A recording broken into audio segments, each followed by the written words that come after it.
The Detroit Pistons season is coming to a close soon, and it's time for us to take our first real dive into talking about the upcoming draft where the Pistons will have a top pick. We're going to talk about that with our special guest today in today's episode of the Locked On Pistons podcast. You are Locked On Pistons, your daily Detroit Pistons podcast. Part of the Locked On Podcast Network. Your team every day. Thompson with 1 second to go.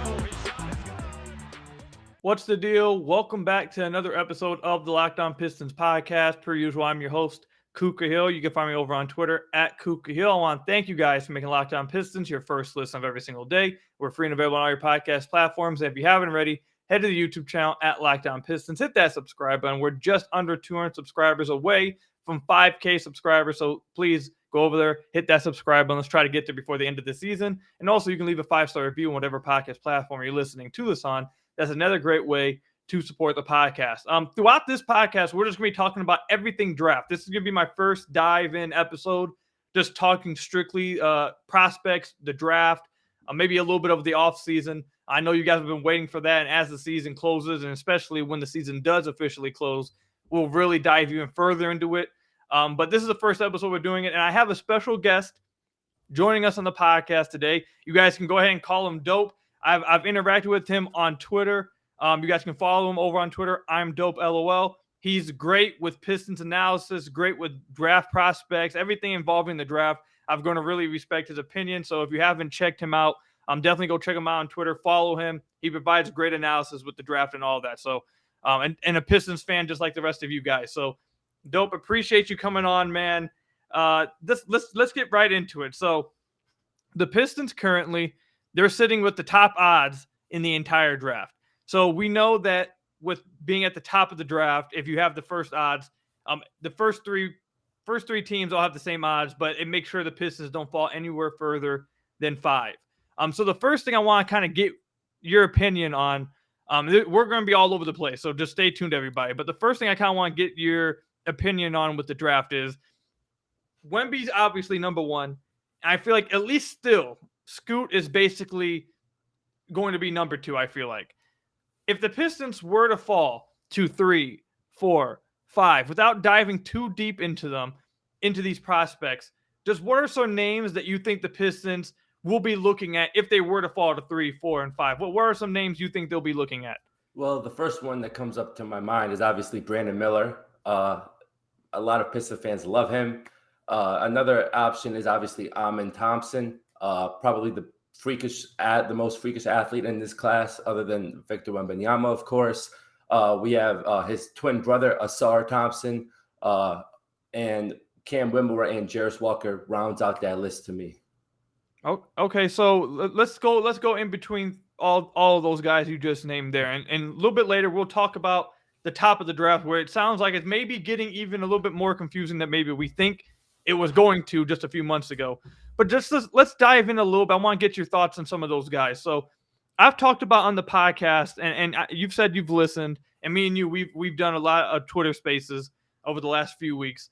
So I think you know where I stand with it. I think the Pistons desperately need some wings. Their wing room, I think, is one of the worst in the entire NBA, if not the worst. I think it's the main reason why this team has been so bad this year. I think it's the main reason why it's looked like a tank. I feel comfortable with the entire young core if you could just add some wing pieces to this team. So staying with some of those guys that you just named, one, are all of those guys wings? And two, what do you believe each one of those guys, if they were to draft them, what part of the wing room do they help improve? I know Brandon Miller, just my outside, I guess, ignorant opinion as of this point, because I haven't really dove in like that yet. But Brandon Miller, I'm assuming, would be shooting. Just what are some areas that you think those wings, if they were to draft some of them, what areas are they improving with this team that they need desperately to improve? Okay, so Brandon Miller helps with shooting. He is going to be a slight positive defender. Day one, probably a neutral. So he helps in both of those areas, especially because our wing room was easily probably the worst defensive wing room in the NBA. Thompson, freak athlete. You can look at him more as a guard, but on this team, he will be a wing because he has the frame, 6'7", obviously. Will need to bulk out a little bit, but I feel like so like Brandon Miller's 200 pounds. He needs to bulk up. So does Asar. So does like other prospects in this class. He helps with athleticism, playmaking. You can always need more of that. Defensively, he is a menace, in my opinion. Very strong. It's the same thing with his brother Asar. Great playmaker, great connector, which is what every team needs. Every team needs more and more connectors. Really, really good defensively. Asar can just lock down opponents.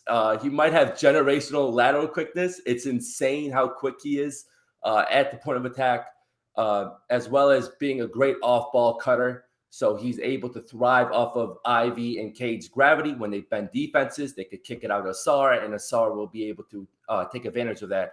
Cam Whitmore is the same thing. He is a freakishly athletic forward. He's 6'7". He's like 230 plus pounds. I mean, he is like a bowling ball. He's got a nice, consistent jump shot. I think he's shooting 35% on catch and shoot threes at his time in Villanova, which is obviously efficient, as well as being one of the best finishers in the class, 60% at the rim in a half-court setting, as well as being there defensively, off-ball and on-ball. And last on the list is Jarris Walker, who is not a wing. He is a 4. He plays the 4. He could potentially play the 3, but I feel most comfortable with him at the 4 spot.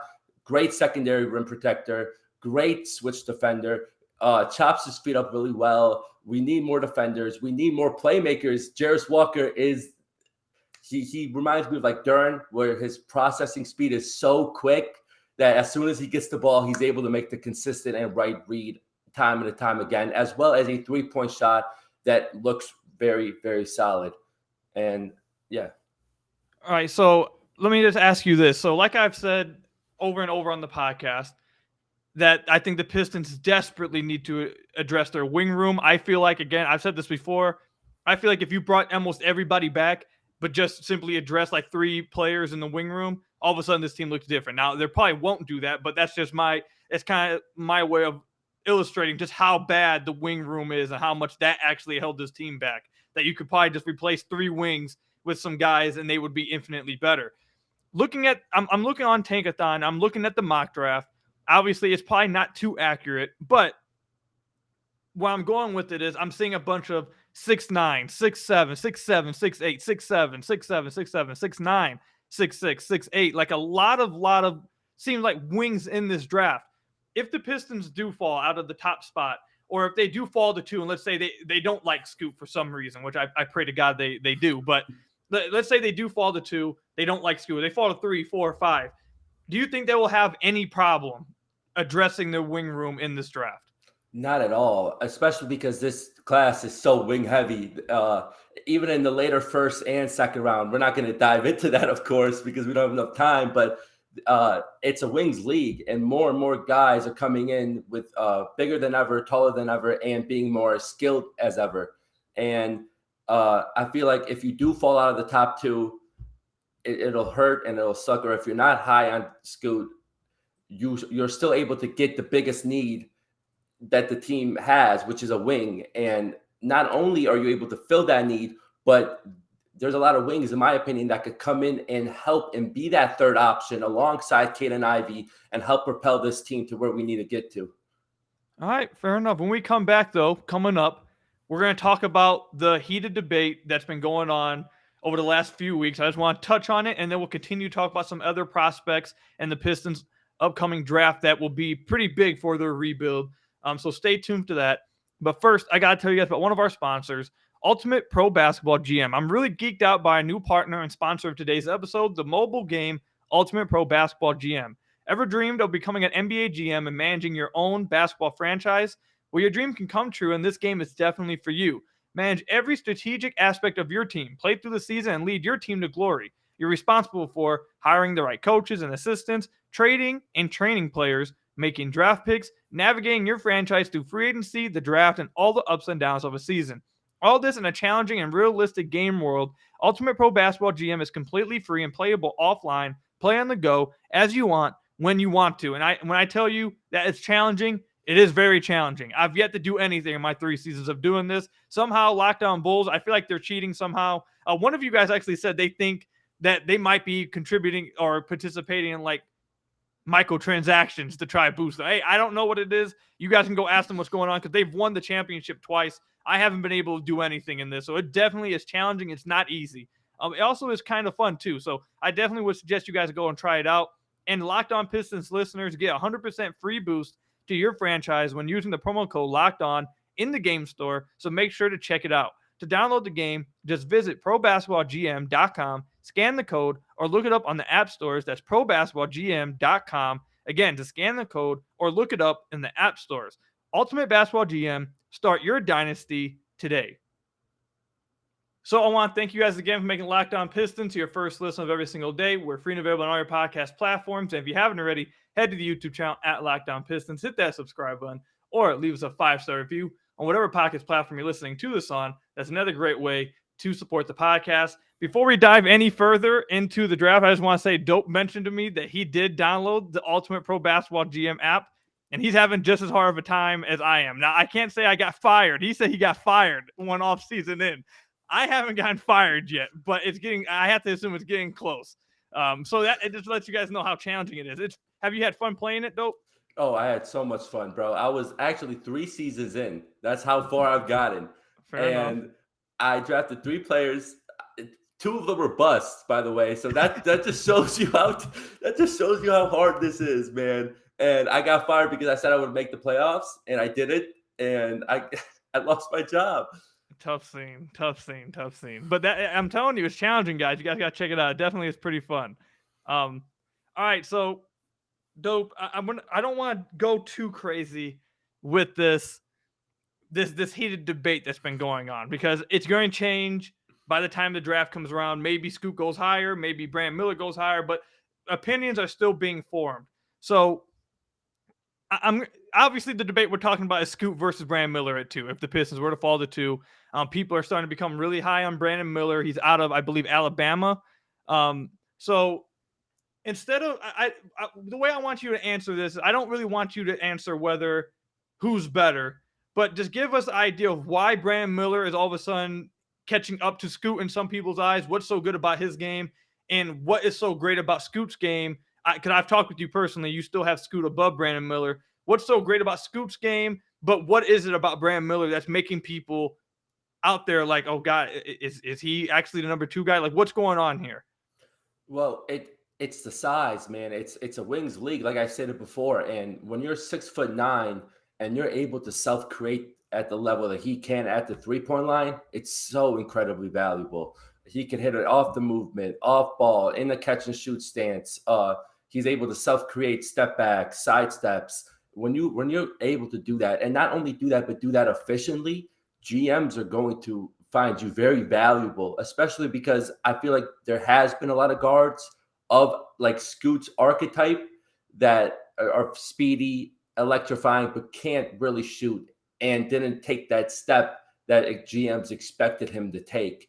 And I should dive into Scoot's game a little bit. Like I just stated, he's a speedy, electrifying guard with a nice and solid, consistent mid-range shot.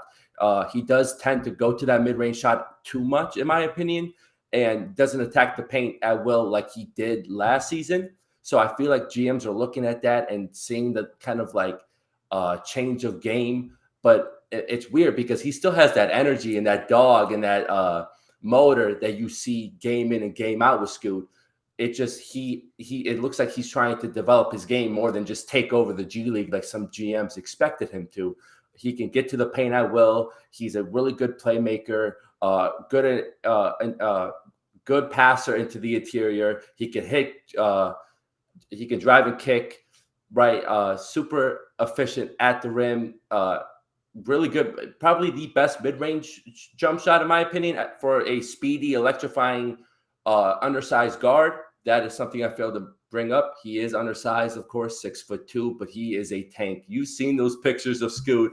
He just looks like a pro already.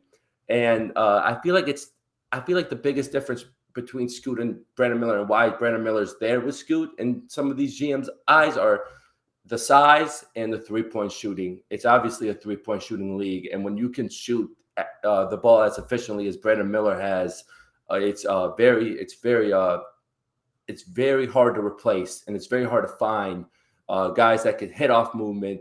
As I said, hit it and catch and shoot stance. Have that handle that he has. He has a pretty wide and loose handle, but he's able to recuperate a lot and use that those wide steps and that wide handle to create separation and to be able to get a little bit more burst when he's attacking these guys and getting into his spots in the mid-range, which he doesn't take a lot, obviously, but at the rim, which you've seen those improvements throughout his college season. So just quick answer. Don't spend too long with this. I just want a real quick answer because I want to take it somewhere else too. I've seen that he had a tough tournament played. Brandon Miller. Does that concern you at all? Should that concern GMs or just where you're at? Just quick answer with that. No, I don't think so. Yeah. Fair enough. All right. Okay. So the next part I want to go with this is, so I've seen some people throughout the year, and like I said, I don't do scouting myself during the season, but I have some people that I trust, and I read what they have to say about the draft. And a lot of people, I feel like during the season, were calling Scoot Henderson a generational prospect, and that I saw some people say he's the best guard prospect since Derrick Rose. Do you feel like that's an accurate portrayal of what he is, and do you agree with that? Yeah. Like I've said it before, man, the things that he could do is on a different level. Rim pressure is obviously, in my opinion, the most important aspect of basketball. When you're able to get to the rim at the level that he can, it just brings so much gravity towards him, and it's going to create so many open looks for his teammates. Obviously, I talked about his mid-range game. When you have that ability, GMs are able to believe in the touch that you really couldn't believe in with some of these other speedy archetypes. For example, Jaden Ivey, right? Lacked the floater game, lacked the mid-range game. He had a three-point shot. Some GMs didn't think that it could translate. With Scoot, he has that mid-range game. He's efficient from the free throw line. He's got the floater game. He's got the touch, and you're able to easily project that into the three-point line. All right, so with Scoot, with this whole idea of Scoot versus Brandon Miller, if the Pistons were to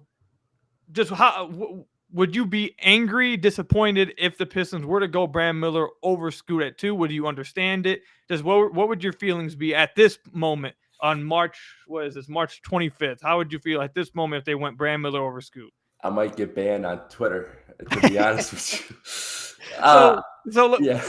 Let me say this real quick. So I think the biggest reason that this is becoming a debate, especially for the Pistons, I feel like for other teams it may not be as much of a debate that's going on here.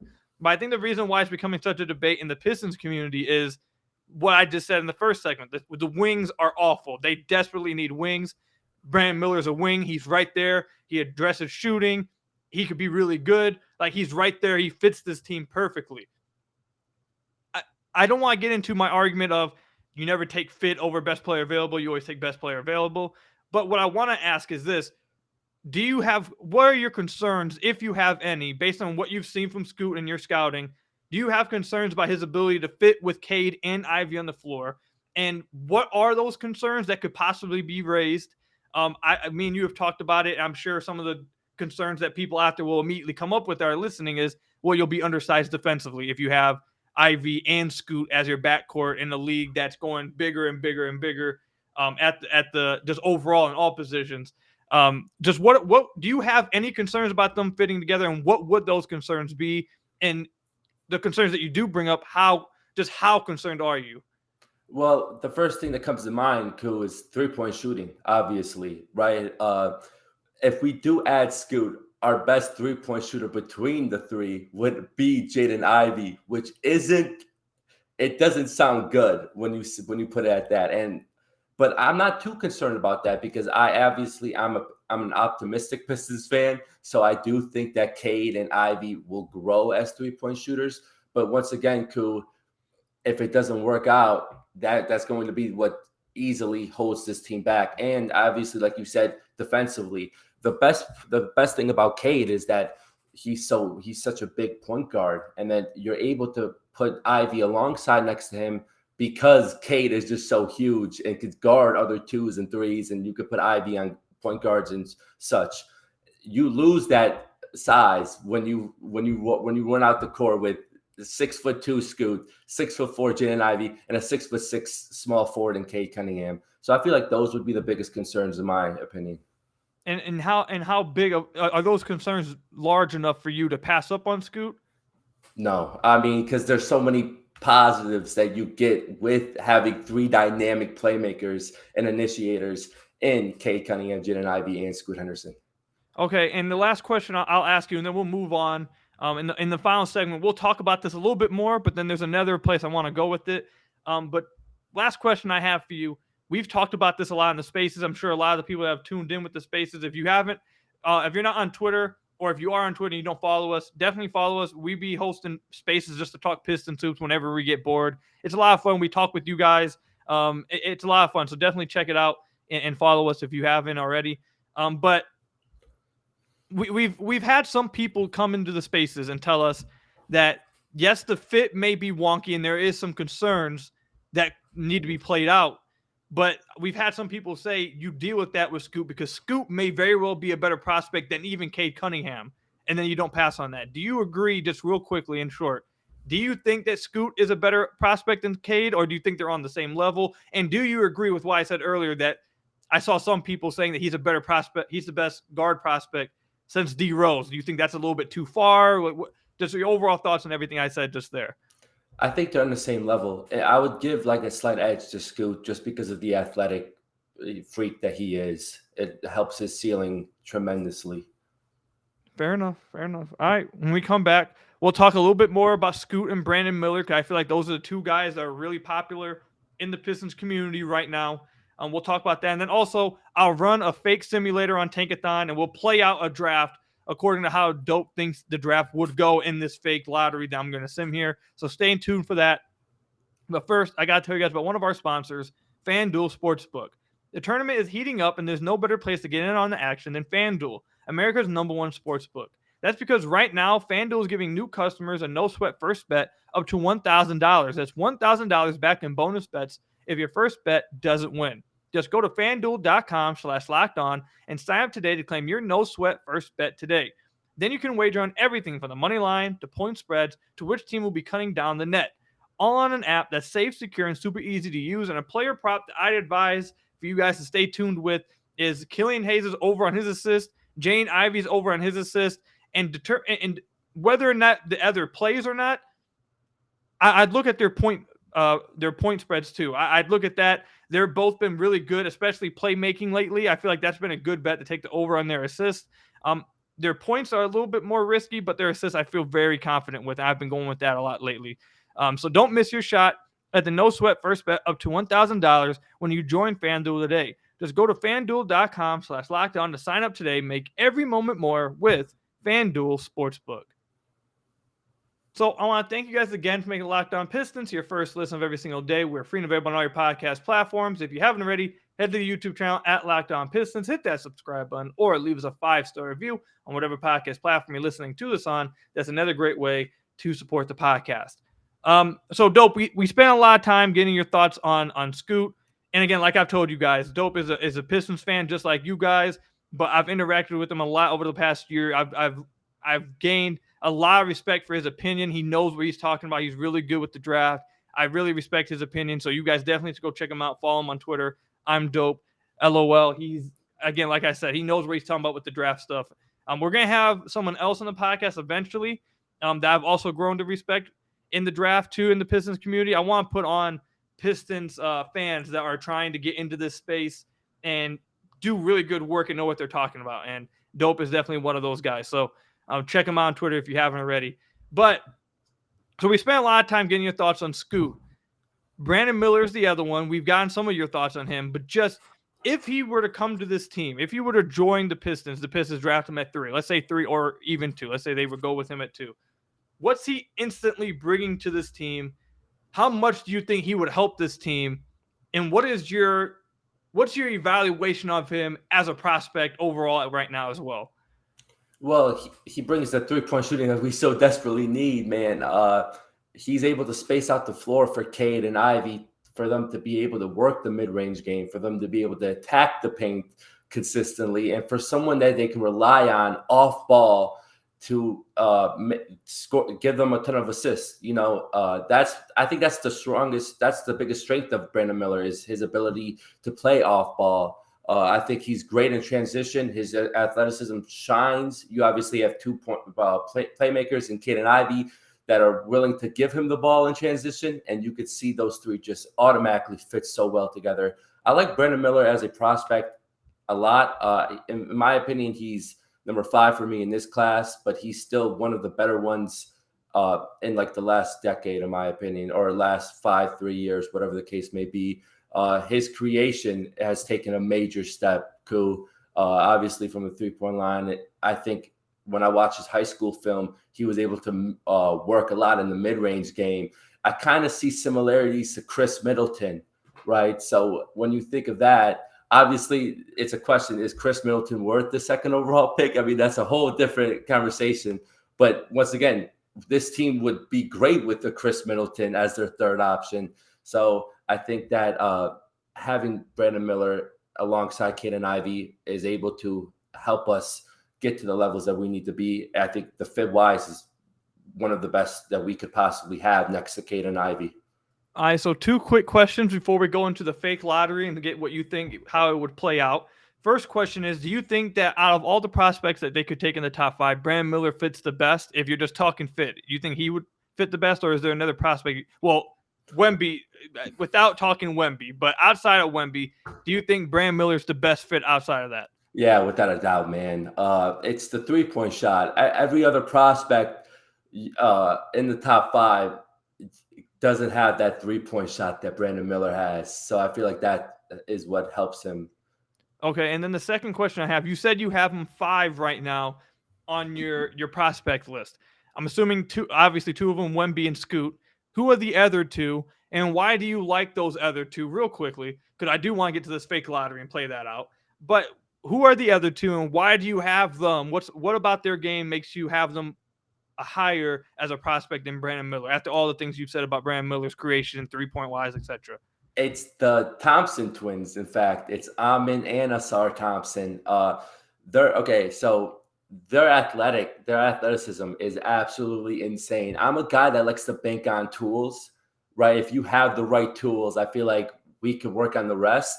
And with Amin and Asar, it's kind of like the same thing with Dern, where Dern was this blank page that you could write whatever you want in it and change him to be whatever you want to build him as. It's a similar way in Amin and Asar, right? Where their athleticism, Amin's first step, it's the best first step ever for someone that's taller than 6'5", without a doubt in my mind, man. I've never seen someone as quick and as agile than him. He's got insane manipulation, insane passing.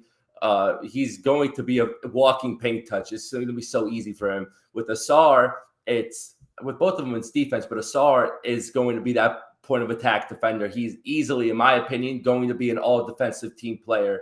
When you get to have that level defensively next to Duran, next to whoever we get our 4 as, right, with Cade and Ivy, you start to see that we're building. Ivy's a bad defender, but whatever. You start to see that we can build a top 10 defense, potentially higher, with both of those Thompson twins as well.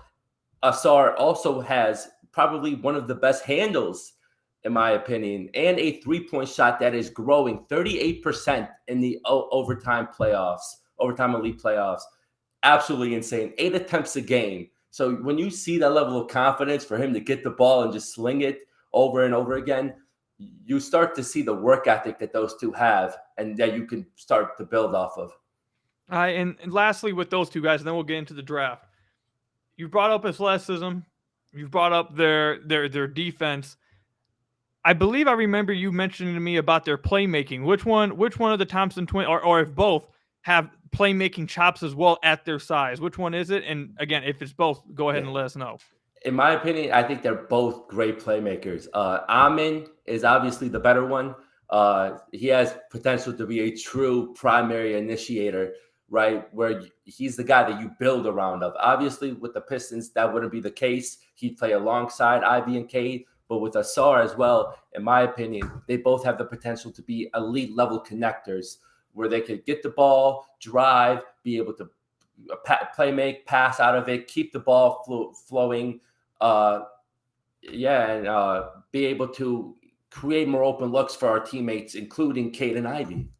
And this is the last thing we'll do, and then we'll go to the lottery. What's their weaknesses? What's the level of concern with both of them?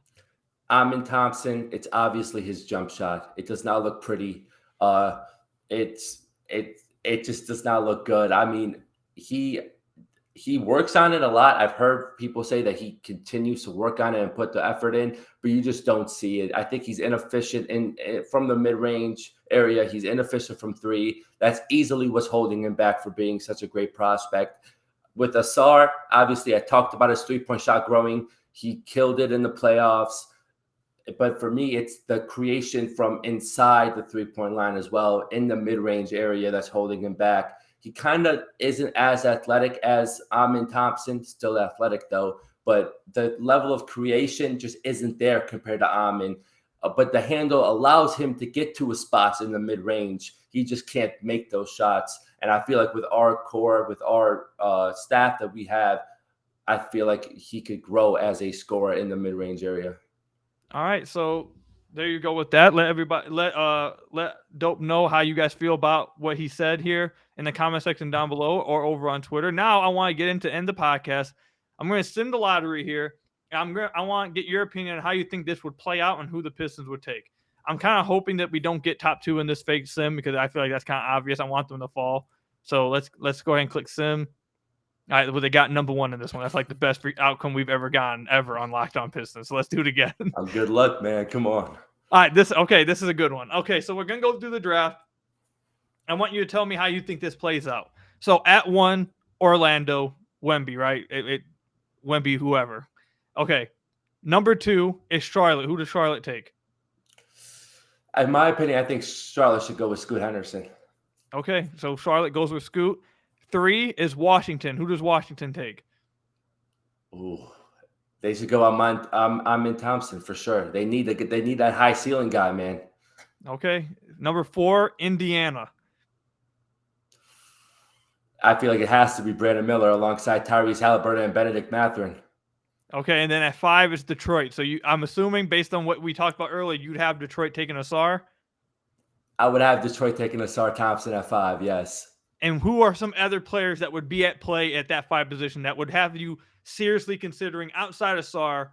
I don't want you to go through and just start naming like 7 different dudes. Like if you were the GM, you're sitting at 5, you see that play out. Asar's at the top, but who are some other guys? If it's just one other guy that would make you sit and think, 2, 3, however, just legit guys that would have you sitting there like, okay, is it Asar or should I be taking this other guy? If there even is someone else. I'm a big advocate for getting a third creator alongside Cade and Ivy. So in my opinion, there's only one other guy at 5 that I would consider with Asar, and that would be Cam Whitmore. His level of driving, the physicality that he brings, he's so he absorbs contact super well. You can easily see a pathway of him becoming one of the better finishers in the NBA. And I feel like that would be with being great defensively as well. So I feel like that would be much harder. So Cam Whitmore is someone, Bryce Simon hosted the Pistons Pulse podcast. We had him on, I believe last week or 2 weeks ago, and he said Cam Whitmore is someone he's very high on. I think he said, I don't want to put words in his mouth, so don't go to Bryce and start trying to spread lies that I started.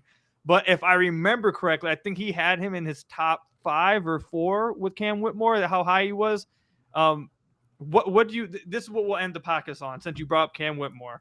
Just why do you think someone like Bryce or people out there would be so high in Cam Whitmore? You brought up his ability to be a great finisher. What are some other things that he's working with that makes him an intriguing prospect? I've seen some people pretty high on him as well. And Tankathon here has him at 7 going to Indiana in the just regular mock draft right now. So how do you feel about Cam Whitmore? And then we'll wrap up the podcast.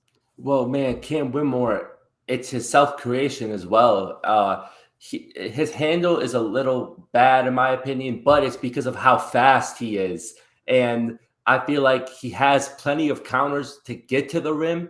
I feel like he has plenty of times and moments where he creates his own 3-point shot, and there's moments and flashes where you easily can see him being a secondary scorer. Maybe jumps in front of Ivy. I don't want to get into that. Obviously, I feel like he'll be the third, but he's also young. He's 18 years old. I feel like he's the second youngest in the class, maybe behind Gigi Jackson. So when you have someone that young, obviously 2 years younger than Asar, 2 years younger than Amin, 2 years younger than Brandon Miller, you're able to, or like a year and a half or something, you're able to have that extra time to make him adjust to the NBA level. All right. So thank you, Dope. Appreciate all your thoughts, man. This was a lot of fun. I keep saying this is the last thing for the podcast, but this truly is the last thing. So 1 or 2 word answer. Out of everybody in the first round, of all the people that you've been scouting, who's the one guy that maybe you think people aren't talking about enough that could end up being like the diamond in the rough, like a Kawhi Leonard that gets taken in the mid-round? If you had to pick one guy that you think could be that in this draft, who do you think it is? That's a good. You know what? Nick Smith Jr. Okay. Shout out to my boy Ro. We just one of our friends just wrote an article about him. Is that why you're saying that? Are you being biased here, or do you actually believe that? I actually think that he could be super talented, an all-star level guy. All right.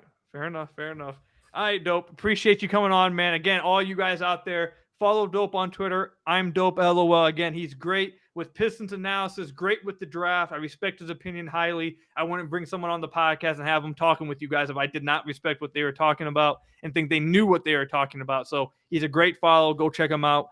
Thank you guys for making Locked On Pistons your first listen of every single day. Free and available on all your podcast platforms. Hit that subscribe button to the YouTube channel. Leave us a 5-star review whatever podcast platform you're listening to this on. And until next time, I'll see you guys later. Stay safe, go Pistons, and peace out.